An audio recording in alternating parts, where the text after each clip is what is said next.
आपके दिल में रिचनेस हो तो फारिग करें अपने आप, टाइम निकालें अल्लाह ताला के लिए और फिर देखें आपके मसले कैसे हल होते। कई लोग से मैंने सुना है, एक भाई बहुत मुश्किल से गुजर रहे थे, 2 साल पहले का वाकया है, और 6-7 महीने हो गए उनका वो मसला हल नहीं हो रहा, कोई फैमिली प्रॉब्लम थी। और एक दिन मुझे मिले and he was so happy, और उन्होंने मुझे एक सेंटेंस कहा जो मैं कभी नहीं भूलूंगा। उन्होंने कहा कि अली भाई, ऑल इट टुक वाज 1 तहज्जुद, दैट्स इट। लेकिन 6 महीने मुझे कभी टाइम नहीं मिला।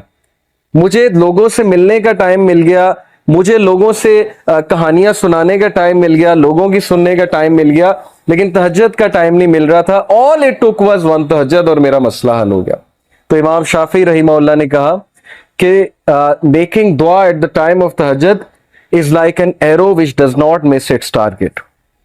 तो बाकी ये कि अल्लाह दुआ आप करें और ना मिले ये एक अलग बात है, जाहिर है अल्लाह ताला वही देंगे जो बेहतर है। लेकिन ये सेंटेंस याद रखने वाला है कि ऑल इट टुक वाज 1 तहज्जुद। तो अपने आप को फारिग करें, टाइम निकालें अल्लाह ताला के लिए, ये आपके ही लिए बेहतर है।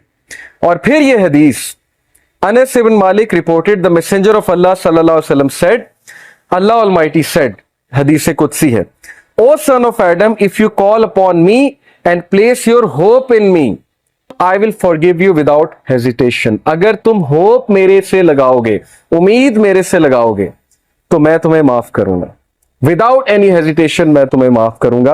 O son of Adam, if you have sins piling up to the clouds and then ask for my forgiveness, I will forgive you without hesitation. और अगर तेरे गुनाह आसमान तक जा रहे हैं और आसमान की तरह पाइल अप हो चुके हैं, क्लाउड्स की तरह, यानी इतने सिन्स हो चुके हैं कि तुम इसराफ कर चुके हो, और तुम मुझसे माफी मांगोगे, मैं तुम्हें माफ करूंगा। लेकिन सच्चे दिल से तौबा करोगे, मेरे पास आओगे, मेरे से बात करोगे, मुझे रिकॉग्नाइज करोगे, तो मैं तुम्हें माफ करूंगा।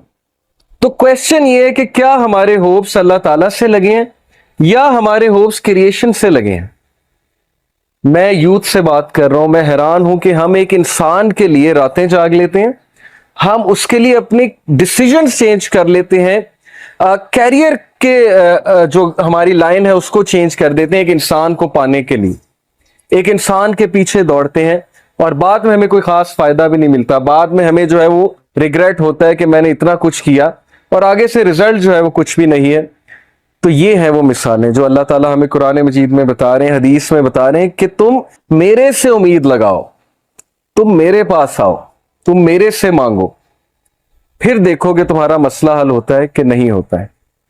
और उम्मीद लगाने के हवाले से इब्न तैमिया रहीमहुल्लाह लिखते हैं, उनकी एक किताब है, कलामुल्लाह.com पे आप जाएं तो वहां पर एक किताब है इब्न तैमिया की, I think relief from distress, yes exactly ये नाम है, रिलीफ फ्रॉम डिस्ट्रेस, के डिस्ट्रेस से रिलीफ कैसे मिलना है। ओके, ये किताब है।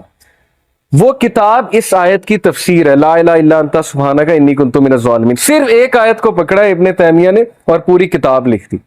उसमें वो एक बात लिखते हैं कि असलाफ जानबूझकर ये दुआ करते थे, ये भी एक दुआ थी उनकी कि हमारी दुआएं डिले हो, हमारी दुआओं की कबूलियत डिले हो। अब ये हमारे लिए, हम जैसे लोगों के लिए जो दुनिया में बहुत डूबे हैं, बड़ी अजीब बात है।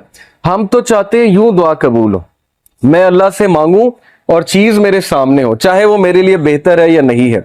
असलाफ कहते थे कि हम जानबूझ के विश करते थे कि दुआएं डिले हो।